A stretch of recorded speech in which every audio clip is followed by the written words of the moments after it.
नहीं ठीक है, कोई दिक्कत। ऊपर देखिए बिंदु। अरे ऊपर ऊपर नहीं आ रहा है, वहीं से आ रहा है। The volume of A cube दिया है 2197 सेंटीमीटर क्यूब दिया है। तो वॉल्यूम का फॉर्मूला होता है, क्यूब का वॉल्यूम क्या होता है, साइड का क्यूब। क्यूब का वॉल्यूम साइड का cube, a cube equal to दिया है तुम्हारा 2197। अब तुमको नहीं आता है तो इसका करोगे तुम लोग फैक्टर, और हमको आ रहा है ए इक्वल टू हो जाएगा तुम्हारा 13 का क्यूब है ये, समझ गया। 2197 तुम्हारा साइड आ गया 13 साइड आ गया। अब देखो यही मान लो रूम है, रूम का तुमको लैटरल सरफेस एरिया निकालना, इसका इसका इसका इसका एरिया निकाल दोगे, यही होता है लैटरल सरफेस एरिया। इस साइड का इस साइड का इस साइड का इस साइड, नीचे ऊपर छोड़ दिया जाता है, नीचे और ऊपर छोड़ दिया जाता है। क्यूब में नीचे ऊपर को छोड़ दोगे तो शेष एरिया को बोला जाता है लैटरल सरफेस एरिया। तो लैटरल सरफेस एरिया देखो, इसका निकालोगे इसका निकालोगे, है नहीं, इसका और इसका ए स्क्वायर होगा। साइड सब इक्वल ना है, सब साइड इसका इक्वल जब है तो इसका एरिया इस वाली दीवार का एरिया ए स्क्वायर, तो उतना ही इसका भी होगा। इसका मिला के 2a स्क्वायर, है नहीं, फिर उसका भी ए स्क्वायर होगा और इसका भी, यानी 4a स्क्वायर। अरे देखो 4 इंटू 13 का स्क्वायर, यानी 4 इंटू ये कितना होता है 169, कितना हो जाएगा 676 आ जाएगा। यह आ गया सेंटीमीटर स्क्वायर, 676 सेंटीमीटर स्क्वायर। देखो इधर ध्यान से पहले पकड़ क्वेश्चन देखो। In triangle A B C दिया है, A C B equal to 90 degree, यह वाला एंगल 90 डिग्री है। Side A B equal to C, A B का वैल्यू दिया है सी, पूरा ए बी का वैल्यू कितना दिया है सी, और बी सी का वैल्यू दिया है तुम्हारा ए, बी सी का वैल्यू ए दिया है, ए सी का वैल्यू दिया है B. The perpendicular drawn from the C, C से परपेंडिकुलर खींचा गया है टू साइड ए बी पे सी से परपेंडिकुलर खींचा गया है। C D perpendicular A B दे दिया है, C D perpendicular A B, C D is equal to P, C D का वैल्यू तुम्हारा दिया है, सी डी का वैल्यू कितना दिया है पी, सी डी का वैल्यू कितना दिया है पी दिया है। अब देखो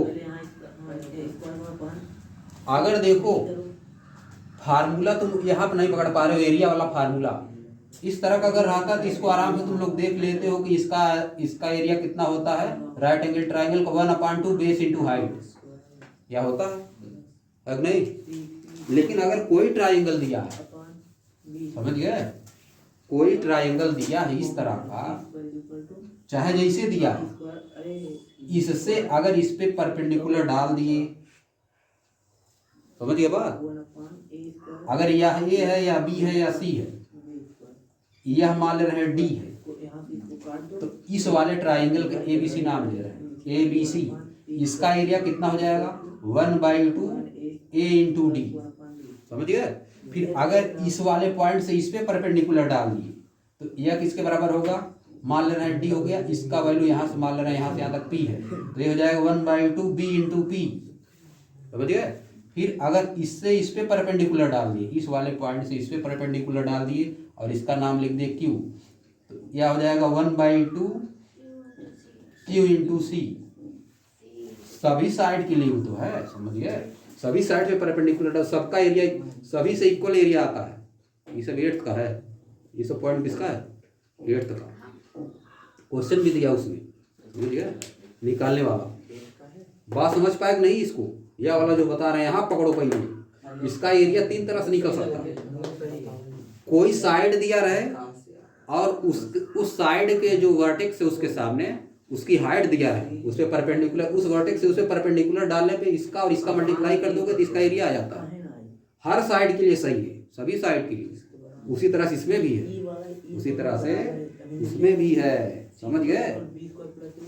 अभी अगर ऐसा हम कर देते, इसमें जैसा दिया वैसा ही करना है। अब देखो यहाँ से अगर इस पे परपेंडिकुलर खुदा ही हो जाता, इसमें परपेंडिकुलर डालने की जरूरत नहीं पड़ेगा, ये तो खुद ही परपेंडिकुलर है, समझिए। इसलिए जब इस वाली साइड पे परपेंडिकुलर तो यही लिया गया 1/2। इसका एरिया कितना हो गया, area of triangle A B C 1/2 a into b हुआ, समझ गए। और उसी तरह से जैसे अभी बता रहे थे, यहाँ से यह वाला साइड लिए, अब इसके सामने जो तुम्हारा है इसका वर्टेक्स उस पर परपेंडिकुलर डाल दिए यहाँ से लेके इस पे, तो वही ना आएगा इसका, इस यह किसके इक्वल आ जाएगा 1/2 सी इंटू पी, 1/2 सी इंटू पी आएगा कि नहीं जी, वही बात ना है जो अभी वो कर रहे थे इस वाले ट्राइंगल में।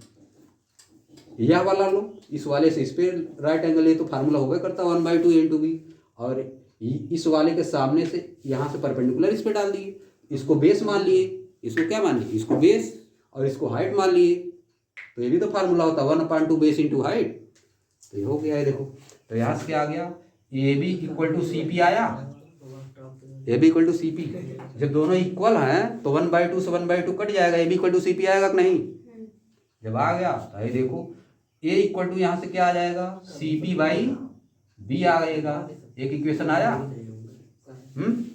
और दूसरा B equal to C P by A आएगा कि नहीं, ये दूसरा इक्वेशन आ गया। अब right angle triangle A B C में हम जान रहे हैं, राइट एंगल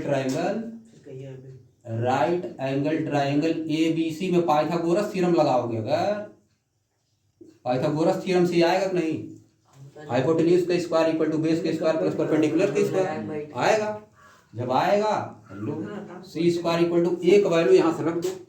ऐसा क्यों कर रहे हैं, ऐसा इसलिए कर रहे हैं हमको इसमें देखो यही बदलना है, सी को खत्म करना है इसमें, ए स्क्वायर बी स्क्वायर इसमें भी है, ए स्क्वायर बी स्क्वायर इसमें भी है, लेकिन पी इसमें है इसमें सी है, समझ गए। इसीलिए हम इसको जो है ए बी को सी के टर्म में ले गए, ए बी को सी और पी के टर्म में ले गए। अब यहाँ से रख दो इस पे लाके, एक वैल्यू यहाँ पर रखो, पाइथागोरस थ्योरम में रखोगे तो क्या आ जाएगा, एक जगह पे सी पी अपान बी का ऐसे कर दिए, बात समझे, फिर बी के जगह आप उसको लाओ सी पी अपान ए का स्क्वायर कर दिए, कोई दिक्कत है नहीं है। अगर देखो सी स्क्वायर इक्वल टू क्या हो जाएगा, C square P square upon B square ऐसे कर सकते हो ना, plus C square P square upon A square ऐसे भी कर सकते हो। अब देखो सी स्क्वायर इसमें भी सी स्क्वायर पी स्क्वायर दोनों में कॉमन ले लेना है, देखो C square equal to C square P square दोनों में कॉमन ले ली, यहाँ क्या बच गया 1/b square plus 1/a square, अब सी स्क्वायर कट जाएगा, यानी क्या आ गया 1 इक्वल टू पी स्क्वायर, इसको इधर लिख दे रहा 1/a square plus 1/b square आ जाएगा, आएगा कि नहीं।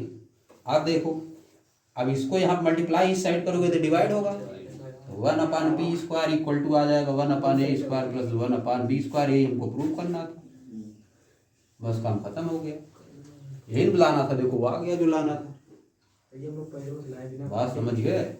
इसके बाद उसको करना देखिए एक बार गलत है और तरीके से लग सकता है, कोई जरूरी थोड़ा जैसे हम बताएंगे तो वैसे लगेगा, समझिए।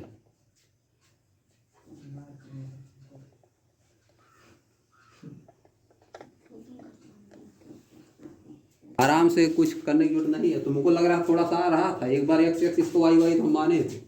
In the given figure the side Q R को, यह है क्यू आर नहीं, आप triangle P Q are is produce two point S तक बढ़ाया गया है। If the bisector of angle P Q are, इसका बाइसेक्टर ये वाला, एंड पी आर एस का बाइसेक्टर यह वाला मीट एट पॉइंट टी पे मिलते हैं, then prove that Q T are यह वाला एंगल इसका हाफ होगा, क्यू पी आर का हाफ होगा, यही निकालना है। तो देखो जब इतना कर दिए, इसको x कर दिए, इसको x कर दिए, और इसको y कर दिए, अब देखो यह x है तो यह तुम्हारा बताओ कितना हो जाएगा, यह x है और यह y है, तो यह वाला एंगल कितना हो जाएगा बताओ, यह y तो पूरा एंगल इतना पूरा 180 है ना, तो ये कितना हो जाएगा 180 माइनस 2y हो जाएगा, 180 माइनस 2y होगा कि नहीं जी, यह वाला 180 माइनस 2y होगा। और देखो जब यह तुम्हारा 180 माइनस 2y हो गया तो यह वाला बताओ कितना हो जाएगा, लिख दो पहले, इस तरह तुमको लिखना पड़ेगा, समझ गए। यह है 180 माइनस 2y, यह 2x, तो 180 में से घटा दो, माइनस कर दो, इतना पहले तुमको लिखना पड़ेगा। Angle P R Q, angle P R Q equal to 180 minus 2y। ऐसा क्यों हुआ? क्योंकि यहाँ पे पेयर बन रहा है,